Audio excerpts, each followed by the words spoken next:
दोस्तों, कहानी शुरू होती है और हम कुछ सुंदर कन्याओं को बीच पर एंजॉय करते हुए देखते हैं। वहाँ पर प्रियंका चोपड़ा का हस्बैंड निक नपुंसक भी अपने पेरेंट्स के साथ हॉलीडेज मनाने आया हुआ था।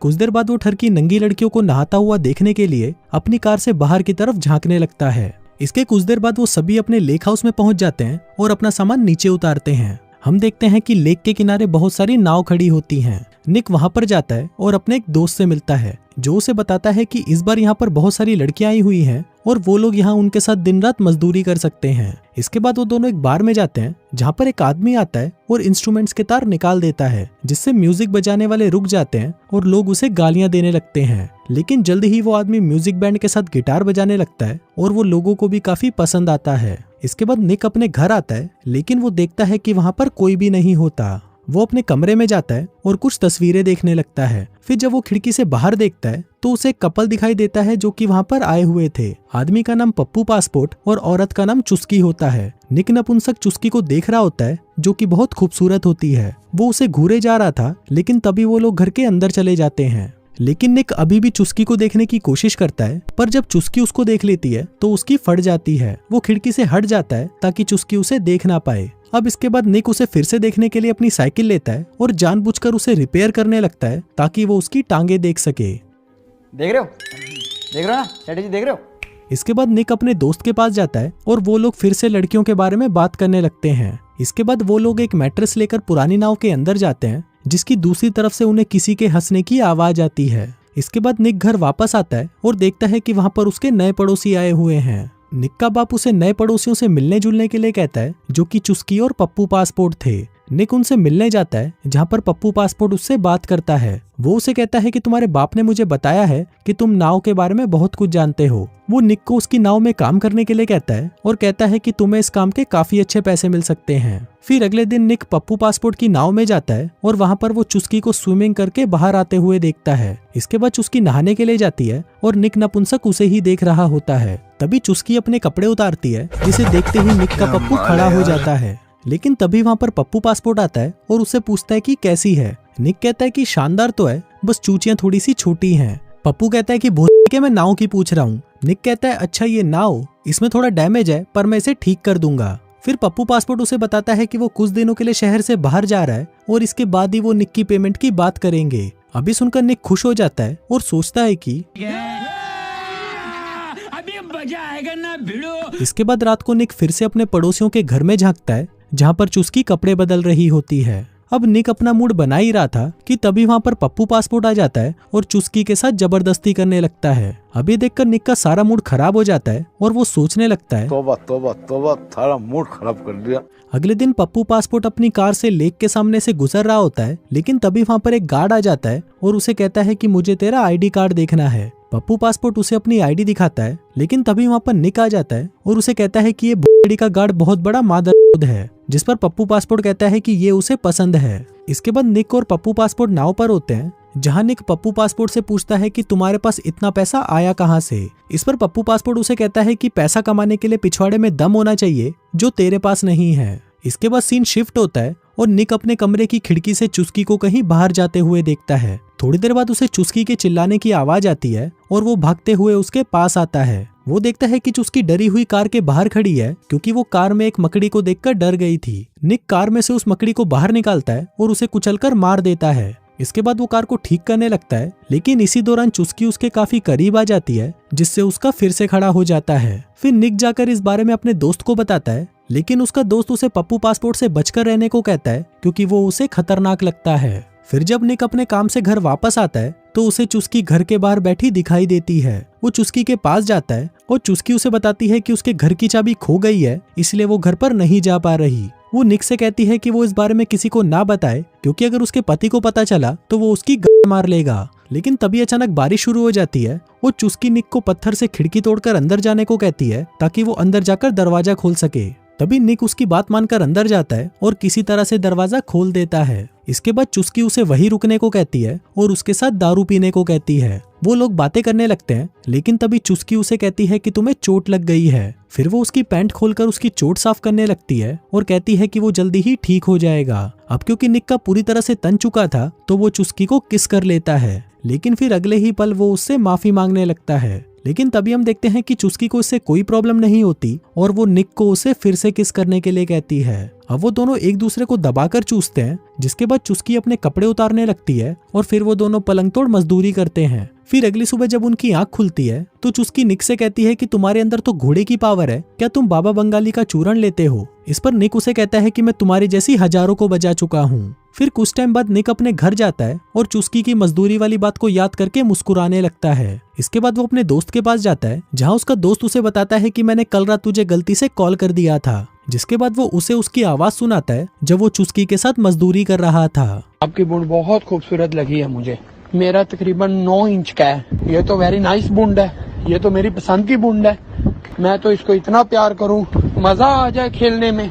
इसके बाद उसका दोस्त कुछ लड़कियों की तरफ इशारा करता है और उसे कहता है कि तुम्हें इन छिनालों के साथ भी मजदूरी करनी चाहिए, लेकिन निक उसे मना कर देता है क्योंकि उसे चुस्की की गुलाबी ही पसंद थी।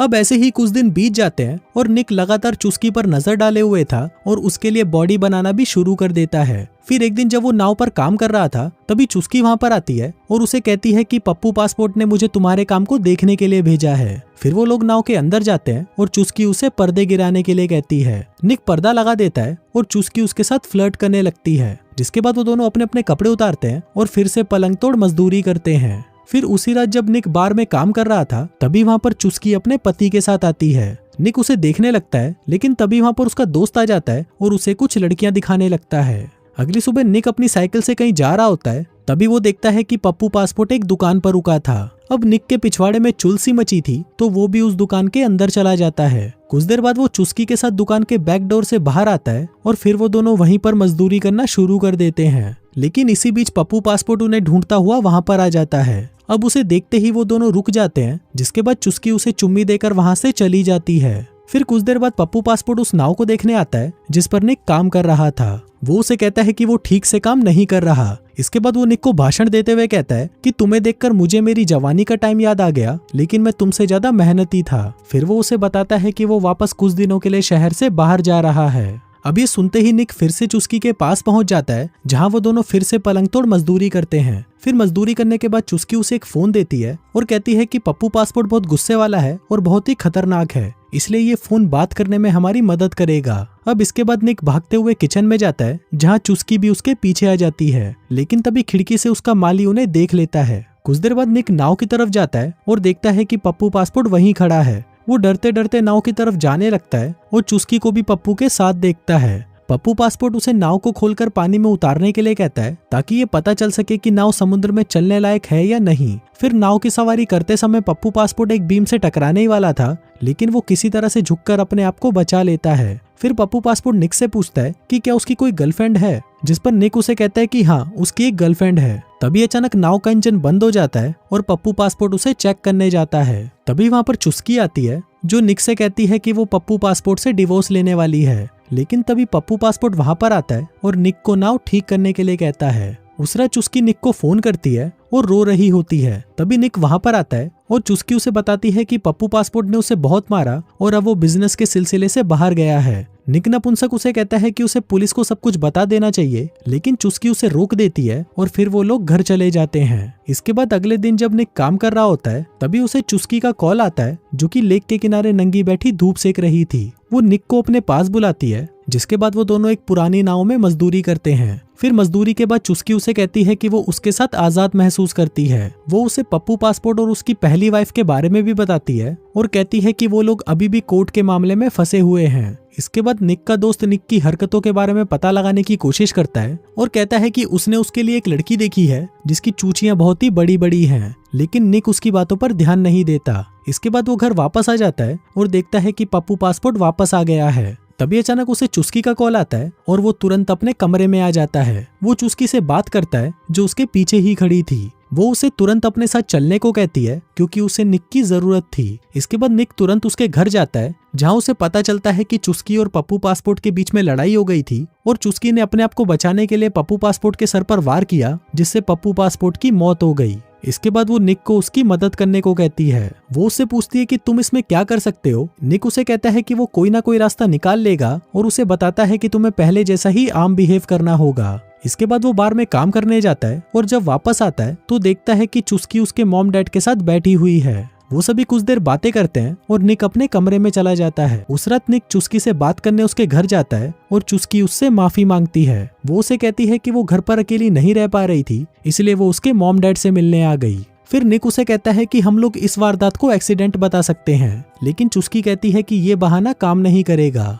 तभी निक के दिमाग में एक आइडिया आता है और वो उसे कहता है कि जब भी पुलिस पप्पू पासपोर्ट के बारे में तुमसे पूछने आए, तुम बोल देना कि तुम दोनों के बीच में लड़ाई हो गई थी, जिसके बाद पप्पू पासपोर्ट कहीं चला गया। ये कहने के बाद वो पप्पू पासपोर्ट की बॉडी लेकर उसकी बोट में चला जाता है, लेकिन इससे पहले कि वो वहां से निकल पाता, गार्ड उसे देख लेता है और उसे पप्पू पासपोर्ट कहकर आवाज लगाता है। अब निक भी पप्पू पासपोर्ट की तरह ही एक्टिंग करता है और बोट को लेकर वहां से चला जाता है। फिर अगली सुबह पुलिस की कार्रवाई शुरू हो जाती है और उन्हें ये सब एक्सीडेंट लगता है। इसके बाद पुलिस चुस्की के घर में पूछताछ करने आती है, जहां निक देखता है कि चुस्की पुलिस वालों से बात कर रही है। निक ने उस रात बीम की मदद से पप्पू पासपोर्ट के सर पर वार किया और फिर शराब और सिगरेट की मदद से उसकी बोट में आग लगा दी, जिससे ये एक एक्सीडेंट नजर आ रहा था। अब निक अपनी आम जिंदगी जीने लगता है और बार में काम करता रहता है। वहाँ वो कुछ पुलिस वालों को ड्रिंक पिला रहा होता है और वो भी इसी घटना के बारे में बात कर रहे होते हैं। इसके बाद एक औरत को ड्राइविंग करते हुए दिखाया जाता है, जो कि शहर में आ रही होती है। वो औरत पुलिस से मिलने जाती है और उन्हें कहती है कि एलए ट्रस्ट इस मामले को बहुत ही गंभीरता से ले रही है,